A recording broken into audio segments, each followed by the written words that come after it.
E aí galera, muito bem-vindo ao meu canal, mais uma aula do Senhor Biologia, continuando o assunto ecologia, o principal tema do Enem. Só que hoje, nesta aula, nós vamos falar das relações ecológicas, as relações entre os indivíduos de uma comunidade, indivíduos de espécie diferente, são as relações interespecíficas, e as relações entre indivíduos da mesma espécie, indivíduos de uma população, relações intraespecíficas. Esse é o tema da aula de hoje, se liga no assunto, importantíssimo para a sua prova, beleza? Te aguardo no canal. Beijo, segue a vinheta!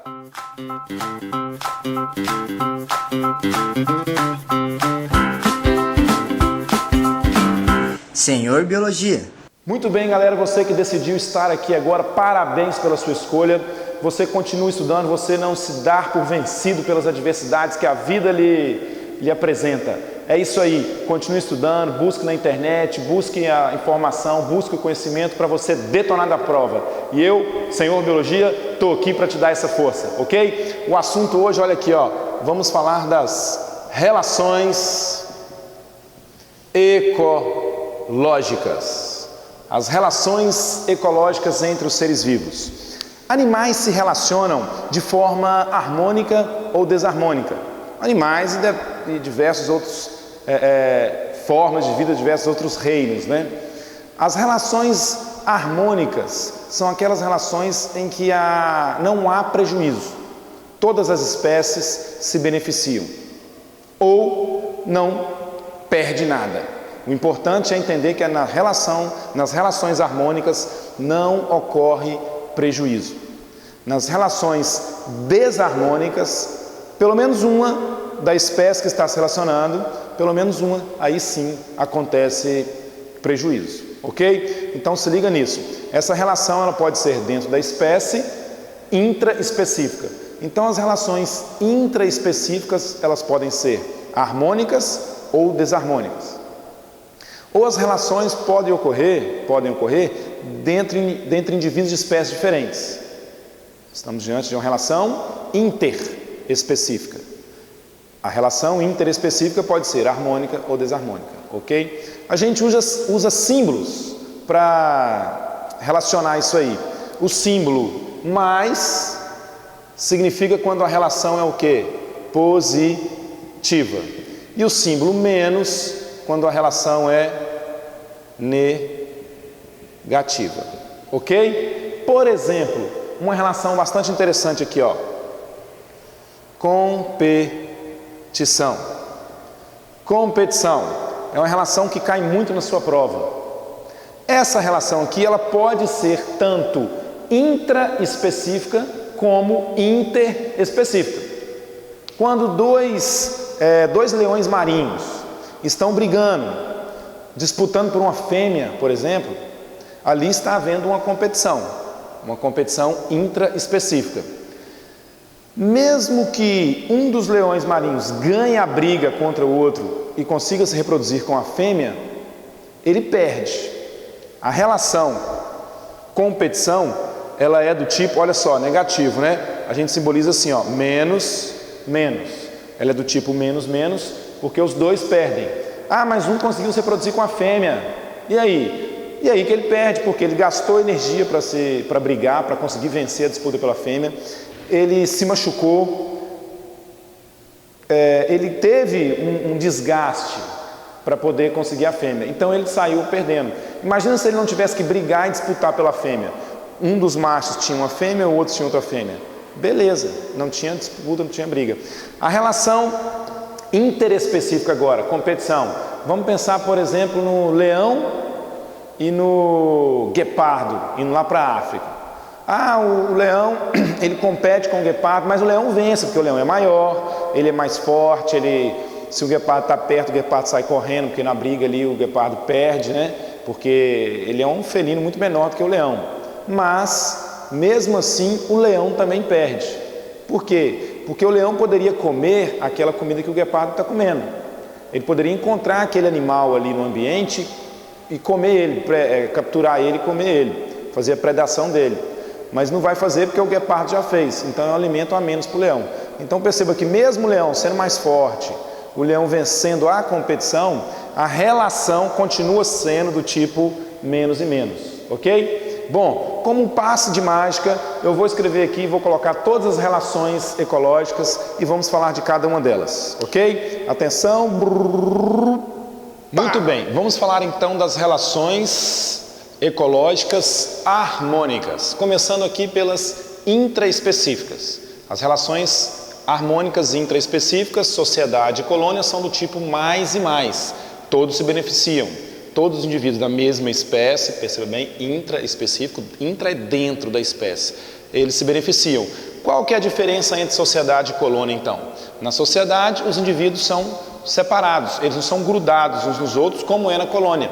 Por exemplo, formigueiro, colmeia de abelha, cupinzeiro, tudo é sociedade, ok? Tudo é sociedade. Os indivíduos têm as suas funções, têm diferentes funções, cada um trabalha em prol da colmeia, em prol do formigueiro, em prol do cupinzeiro, não importa, mas ali ninguém é grudado com ninguém, ok? Já a colônia não, eles são grudados. Por exemplo, uma colônia de bactéria, você tem uma colônia de pólipo, a obélia, por exemplo, que é um pólipo pertencente ao filo dos quinidários.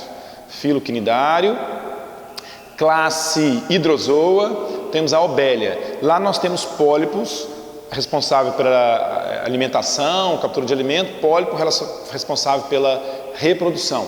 Tudo bem, cada um com a sua função, mas são grudados uns nos outros. Colônia, indivíduos colados. Sociedade, indivíduos separados. Mas tudo é harmônico, relação ecológica intraespecífica.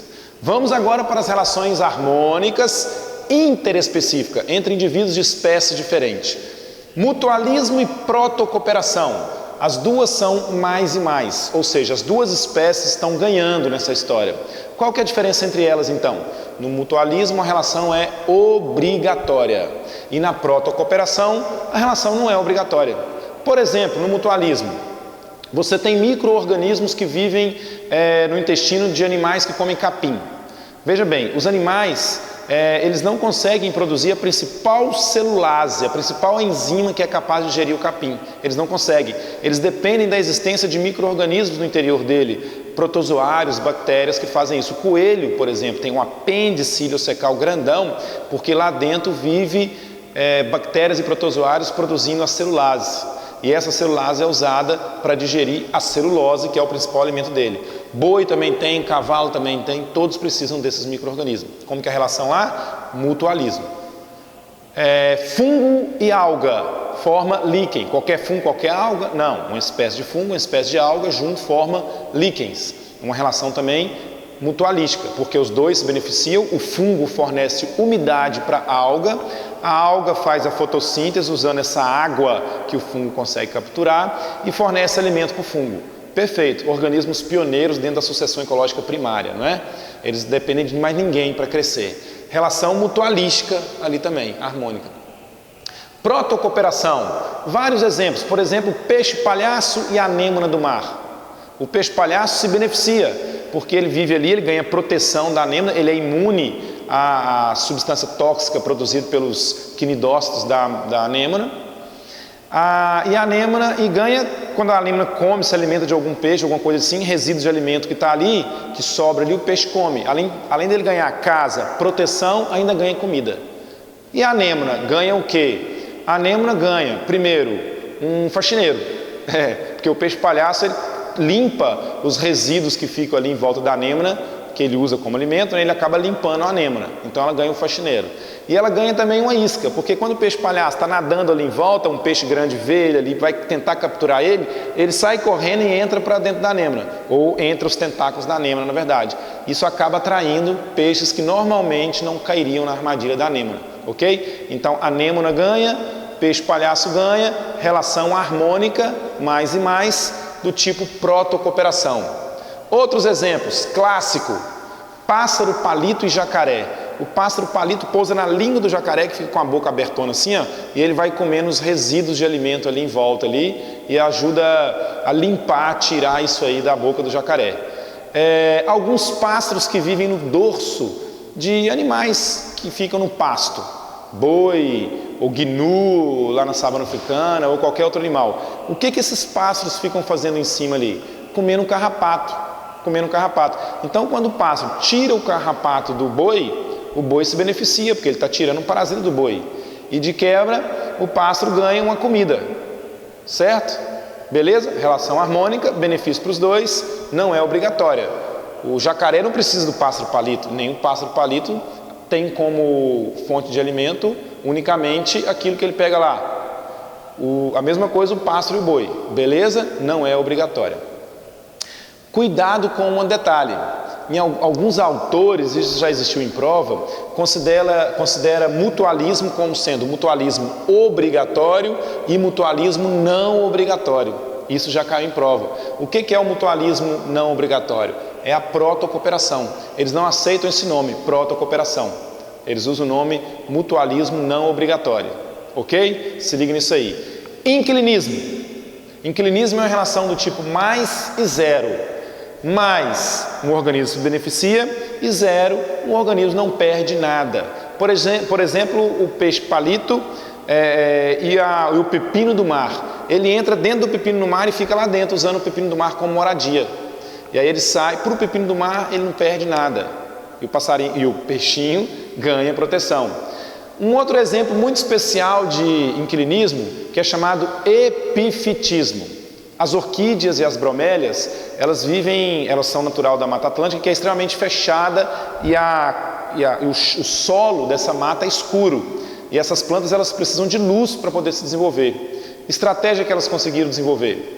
Elas grudam no tronco da árvore, lá em cima, próximo à copa, e assim elas conseguem receber a luz. Elas não trazem nenhum prejuízo para a árvore, porque elas não sugam nada da árvore. Elas apenas abraçam a árvore e usam a árvore como escora. A árvore não perde nada, não ganha nada, zero. A orquídea ganha altura, mais. Beleza? Inclinismo, epifitismo, um exemplo especial. Comensalismo agora. Comensalismo é uma relação mais e zero também. O exemplo mais clássico de comensalismo: tubarão e rêmora. A rêmora vai atrás do tubarão, onde o tubarão vai, ela vai atrás. O tubarão comeu uma foca, por exemplo, destruiu a foca ali, sobrou um monte de resíduos de alimento. A rêmora vai lá e come tudo, come tudo. Ela jamais conseguiria comer carne de foca, ela não tem tamanho para predar uma foca.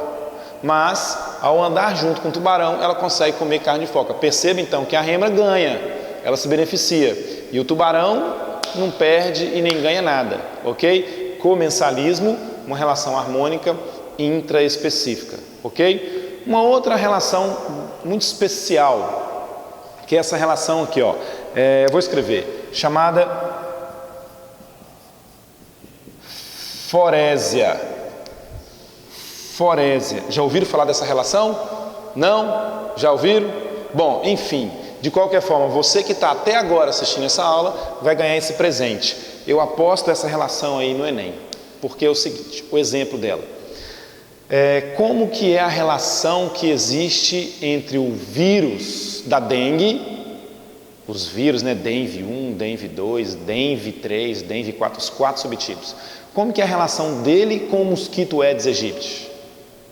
Como que é? O vírus, ele usa o mosquito como transporte apenas, ele não causa prejuízo para o mosquito, ele não causa benefício, só o mosquito funciona como transporte de uma pessoa para outra, de uma pessoa doente para uma pessoa saudável. Esse tipo de relação é chamado forésia. Olha que novidade aí legal. A relação entre o Zika e o Aedes aegypti, forésia, ok? E a relação entre o Aedes aegypti e o homem? E aí nós temos uma relação desarmônica, parasitismo, do tipo ectoparasitismo. Entre o vírus e o homem, parasitismo também, mas do tipo endoparasitismo. E agora do mosquito e o vírus, forésia. Legal, né, essa dica? Espero que eu tenha ajudado você. Guarda isso aí, porque vai ser muito útil na sua prova. Poucos vão saber isso aqui, poucos, ok? Um abraço, vamos agora na próxima aula, não perca, relações desarmônicas agora, beleza? Toca a vinheta e até a próxima aula. Fui!